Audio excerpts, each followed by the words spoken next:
நம்ம சேனலை பற்றி இன்னும் தெரியாமல் இருக்கிறவங்க கங்கை ஹெர்பல் கிச்சனை சர்ச் பண்ணிட்டு like, share, comment and subscribe பண்ணிக்கோங்க. மறக்காம பெல் ஐக்கானை ப்ரெஸ் பண்ணிக்கோங்க so that you get notified. Hi viewers, வணக்கம். Welcome to Gangai Herbal Kitchen. Sorry, உங்களுக்கு வீடியோ கொடுக்க முடியல, இப்போயும் கரண்ட் இல்லை தான். ஆனால் நிறைய பேர் கேட்டாங்க, நீங்கள் செய்கிற கீரை மட்டும் எப்படி பச்சை நிறம் மாறாமல் அப்படியே இருக்குது அப்படின்றதுனால. அதனால தான் இன்றைக்கி கீரை மசியல், ஓகேங்களா, அதுதான் உங்களுக்கு நான் இன்றைக்கி பண்ணி காமிக்க போகிறேன். ஒரு பாத்திரத்தில் கொஞ்சமாக எண்ணெய் விட்டு கடுகு ஜீரகம் போட்டிருக்கேன். இதில் பெருங்காயம் கொஞ்சம் சேர்த்துக்கலாம். நான் இன்றைக்கி எடுத்துருக்கிறது முளைக்கீரை ஃப்ரெஷ்ஷாக வாங்கி ஃப்ரிட்ஜிலலாம் வைக்கலைங்க. பாருங்கள், அப்படியே நல்லா பொடி பொடியாக நறுக்கி வச்சுருக்கேன். 20 ரூபாயில் பாதி தான் எடுத்திருக்கேன். அதாவது இங்கெல்லாம் 20 ரூபாய்க்கு வாங்கினா 2 நாளைக்கு சமைக்கலாங்க, அந்த அளவுக்கு இருக்குது. இப்போ அந்த கடுகு வெடிச்சிருச்சு. இதில் நான் சின்ன வெங்காயம் கொஞ்சம் அரிஞ்சு வச்சுருக்கேன். அது கூட ஒரே அரை பச்சை மிளகாயை கட் பண்ணி வச்சுருக்கேன். அதை சேர்த்து நல்லா ஒரு பரட்டி விடுறேன். சின்ன வெங்காயம் கொஞ்சம், ஒரு 4 பல்லு பூண்டு, ஒரு அரை பச்சை மிளகா சேர்த்து ஒரு பரட்டு இப்படி பரட்டிடுங்க, சரிங்களா. கீரை நிறைய எடுத்துக்கோங்க. ஆனால் கீரை அலம்புறது மட்டும் நல்லா அலம்பிட்டு நல்லா நறுக்கி வச்சுக்கோங்க. ஒரு 5-6 தடவை அலம்பிடுங்க, ஓகேங்களா. ஃப்ரிட்ஜில் வைக்காமல் நல்லா இருக்குங்க இங்கே கீரை. நான் உங்களுக்கு சொல்லியிருப்பேன், சென்னையை விட இங்கே வந்து நல்லா இருக்குதுங்க கீரைலாம். சாப்பிட்றதுக்கு டேஸ்ட்டும் நல்லாயிருக்கு. அந்த மண் மணம், அந்த நீர் வளம் அதெல்லாம் பொறுத்து மாறும்னு நான் சொல்லியிருக்கிறேன், ஓகேங்களா. இப்போ இந்த முளைக்கீரையை நல்லா பொடி பொடியாக அரிஞ்சிட்டு கட் பண்ணி வச்சுருக்கேன். நம்மளோட இயற்கையான என்னோடய ஃப்ரிட்ஜு இதுதான், ஓகேங்களா. என்ன இருக்கோ அதை வச்சு சந்தோஷமாக வாழணும் அப்படின்றது தாங்க. பாருங்கள், இந்த கீரை வாங்கினேன்னு சொன்னேன் இல்லைங்களா, இந்த கீரையை பாதி எடுத்துகிட்டு பிரிச்சுட்டு காமிக்கிறேன். பாருங்கள், அடியில் ஒரு ஈர துணியை நல்லா நனைச்சி தாம்பளத்தட்டில் போட்டுருவேன். போட்டுட்டு இந்த காயெல்லாம் எடுத்து வச்சுப்பேன். இந்த துணி இதுக்காக மட்டும் வச்சுப்பேன். மேலே ஒரு துணியை போட்டுவிடுவேன். இது காய நனைச்சி பிழிஞ்சு போட்டுருவேன். ஃப்ரிட்ஜில் வைக்காமல் தாங்க சமைக்கிறேன். இந்த பாருங்கள், இந்த கீரை பாருங்கள், பாதி எடுத்துக்கிட்டேன். எப்படி இருக்குது பாருங்கள், அருமையாக இருந்தது. பார்த்தோன்னே வாங்கிட்டேன், பாதி எடுத்து வச்சுருக்கேன். இது என்னென்னா, இன்னொரு துணி எடுத்துகிட்டு இந்த கீரையை அதில் சுற்றி இந்த தாம்பளத்தட்டில் வச்சு இந்த துணியை போட்டு மூடிடுவேன், ஓகேங்களா. இப்போ 1 மாதமாகவே ஃப்ரிட்ஜில் வைக்காத காய்கறிகள் தான் நான் சமைச்சிக்கிட்டு இருக்கிறேன். அப்படி உங்களால் ஃபாலோ பண்ண முடியும் அப்படின்னா கண்டிப்பாக ஃபாலோ பண்ணுங்கள். இப்போயும் கரண்ட் இல்லை, சாரி. கரண்ட் இல்லாமல் இன்வெர்டர் பல்ப் இருக்கு இல்லையா, அதை போட்டு தான் நான் சமைக்கிறேன். அதுவும் அந்த மெயின் ரோடாக இருக்கிறதுனால வண்டி சத்தம் போய்கிட்டே இருக்குது.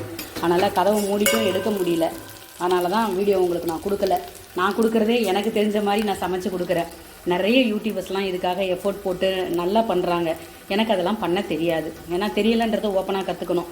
எனக்கு என்ன தெரியுதோ அதை அவங்களுக்கு நான் கற்றுக் கொடுப்பேன். எனக்கு தெரிஞ்சது சமையல் ஆரோக்கியமாக இருக்கும். சித்த மருத்துவ குடும்பன்றதுனால எப்படி சாப்பிட்டா நோய் இல்லாமல் இருக்கலாம், நோயிலிருந்து விடுபடலாம், மாத்திரையிலேருந்து தவிர்க்கலாம் அப்படின்றது தான் நான் கொடுக்குறேன். எனக்கு அந்த கிளாரிட்டி இப்போ இருக்கிற பசங்களுக்கு தெரிகிற மாதிரி கம்ப்யூட்ரு அதெல்லாம் எனக்கு தெரியாது. இப்போ இது நல்லா வதங்கிடுச்சா, இதில் நம்ம அலம்பி நறுக்கி வச்சுருக்கிற கீரையை எடுத்து சேர்த்துக்கலாம். எந்த கீரையாக இருந்தாலும் சரி, முளைக்கீரை, அரைக்கீரை, சிறுகீரை, முருங்கைக்கீரை எதாக இருந்தாலும் எடுத்து இது மாதிரி சேர்த்துக்கலாம். நல்லா இப்படி 2 பரட்டி விட்டுருங்க.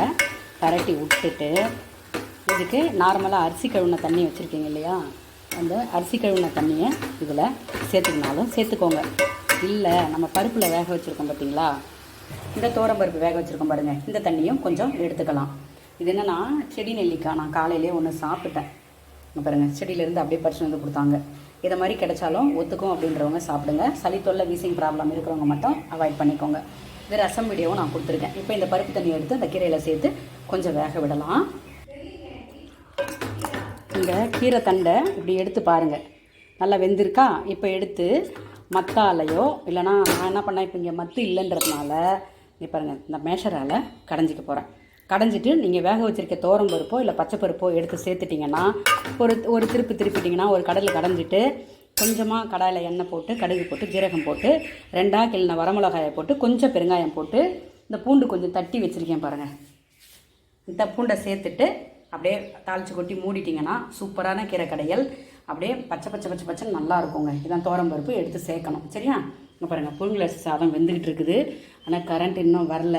ஆனால் உண்மையிலே சொல்கிறேன், எந்த ஊருக்கு போனாலும் ஒரு வகையில் ப்ளஸ் இருக்குது, ஒரு வகையில் மைனஸ் இருக்குது, ஓகேங்களா. நமக்கு சென்னையில் வந்து அந்த அளவுக்கு கரண்ட் நிற்காது. ஆனால் டிராஃபிக்கு, பொல்யூஷனு, இந்த சுத்தமான காற்றெல்லாம் வாங்க முடியாது. ஆனால் உண்மையிலே இங்கே அதான் ஒரு ப்ளஸ் ஒரு மைனஸ். நம்ம சொந்த ஊரில் இருக்கிறோன்னா அது ஒரு சந்தோஷம். அதோடு மட்டும் இல்லாமல் இந்த மாதிரி கீரைகறிகள்லாம் நல்லா கிடைக்கும். அதுவும் வந்து இந்த பாலாத்து தண்ணியில் தாங்க நாங்கள் சமைக்கிறோம். இன்னும் குடிக்க ஆரம்பிக்கலை. ஏன்னா நம்ம சென்னையிலேயே 30 வருஷம் இருந்துட்டோமா, கேன் வாட்டரு, ஜீரகம் இந்த மாதிரிலாம் போட்டு குடித்து பழகிட்டோம். இன்னும் இந்த குடிக்கிறதுக்கு இன்னும் அடாப்ட் ஆகலை. இப்போ தானே கொஞ்சம் கொஞ்சமாக தான் அதை பழகிக்கணும். ஆனால் பாலா தண்ணியில் தான் இங்கே பாருங்கள் சாதம்லாம் சூப்பராக வேவுது, நல்லா இருக்குங்க. டேஸ்ட் வந்து மாறி இருக்குது, அதெல்லாம் தெரியுது. ஆனால் எங்கே போனாலும் ஒரு ப்ளஸ் ஒரு மைனஸ் இருக்கும். கண்டிப்பாக நம்ம வந்து என்ன பண்ணணும், அதை வந்து சந்தோஷமாக ஏற்றுக்கிட்டு மைனஸ் எல்லாம் ப்ளஸ் ஆக்கிக்கின்னு வாழ பழகிக்கணும். அதாங்க என்னுடைய கருத்து. ஆனால் இங்கே கரண்ட் இல்லாதனால என்னால் வீடியோ கொடுக்க முடியல. இப்போ இந்த கீரை ரொம்ப நாளாக கேட்டுகிட்டு இருந்ததுனால இந்த கீரை எப்படி பண்ணுறதுன்றத வீடியோவை நான் சொல்லியிருக்கேன். இது அவ்வளோதாங்க. அடுப்பு ஆஃப் பண்ணிட்டு இப்படி நல்லா இப்படி மசிச்சிட்டிங்கன்னா, இங்கே மத்து என்கிட்ட இல்லை, இப்படி இறக்கி வச்சு கடைஞ்சிட்டு தாளித்து கொட்டிட்டு அந்த பருப்பையும் சேர்த்து கடைஞ்சிட்டோன்னா சூப்பரான பச்சை நிறம் மாறாத அருமையான கீரை கடையல் ரெடி ஆகிடுங்க. இதை மசியல்னு சொல்லிக்கலாம், கீரை கடையல்னு சொல்லிக்கலாம். ஓகேங்களா? கடைஞ்சிட்டு எடுத்து சுட சுட சாதத்தோட அப்படியே போட்டு சாப்பிட்டு பாருங்கள். நெய் ஊற்றிக்கோங்க, பிடிக்கிறவங்க நெய் விட்டு சுட சுட சாப்பிட்டு பாருங்கள், அருமையாக இருக்கும். தொட்டுக்கெல்லாம் எதுவுமே தேவை கிடையாது. இந்த கீரையோட குவான்டிட்டி அதிகமாக சாப்பிட்ற மாதிரி பார்த்துக்கோங்க. சரிங்களா? ஓகேங்க. சாதம் வெந்த உடனே வடிச்சிடுறேன். ஒரே ஒரு காய் மட்டும் பொரியல் பண்ணணும். இதில் இருக்கிற காய் ஏதாவது ஒன்று கட் பண்ணி பொரியல் பண்ணிட்டோன்னா முடிஞ்சுதுங்க. இதோட கூட நீர் மோர், அப்படி இல்லைன்னா இந்த கீரையை அப்படியே காலி பண்ணிவிடுவோம், சாப்பிடுவோம். சிம்பிளாக தான் சமைக்க முடியுது. இந்த முருங்கை இருக்கு ஏன் எடுத்து வச்சுருக்கேன்னா, நேற்று முருங்கைக்கீரை கடைஞ்சனா அப்படியே பாதி போட்டு சூப்பு பண்ணி குடிச்சிட்டு மீதி பாதி வச்சுருக்கேன். இதை அப்படியே நசுக்கி போட்டுட்டு பூண்டு மிளகு ஜீரகம்லாம் போட்டுட்டு நல்லா கொதிக்க வச்சுட்டு 2 டம்ளர் தண்ணி ஊற்றிங்கன்னா அது 1 டம்ளராக சுண்டணும். அதை அரை டம்ளராக 2 யார் வேணாலும் எடுத்துக்கலாம். டெய்லி நீங்கள் குடிச்சிட்டே வாங்க, ஹீமோக்ளோபின் ப்ராப்ளம் இருக்காது. ஹீமோக்ளோபின் நல்லா சஸ்டெயின் பண்ணும். அதேமாதிரி இந்த மெனோபாஸ்டில் இருக்கிறவங்களுக்கும் நல்லது. அதுமாதிரி மெனோபாஸ்டில் இருக்கிறவங்க மாதுளம்பழம் நிறைய எடுத்துக்கோங்க. அது ஈஸ்ட்ரோஜன் ப்ரொஜெஸ்டானை வந்து பேலன்ஸ் பண்ணும், எடுத்துக்கோங்க. அதனால தான் நான் மாதுளம்பழத்தை நிறைய சொல்லியிருப்பேன். ஃபாலோ பண்ணி பாருங்கள். வேணுன்றவங்க சிம்பிளான சாப்பாடாக இருந்தாலும் ஹெல்த்தியான ரெசிபியாக இருக்கும். ட்ரை பண்ணி பார்த்துட்டு உங்கள் பதிவை சொல்லுங்கள். நன்றி.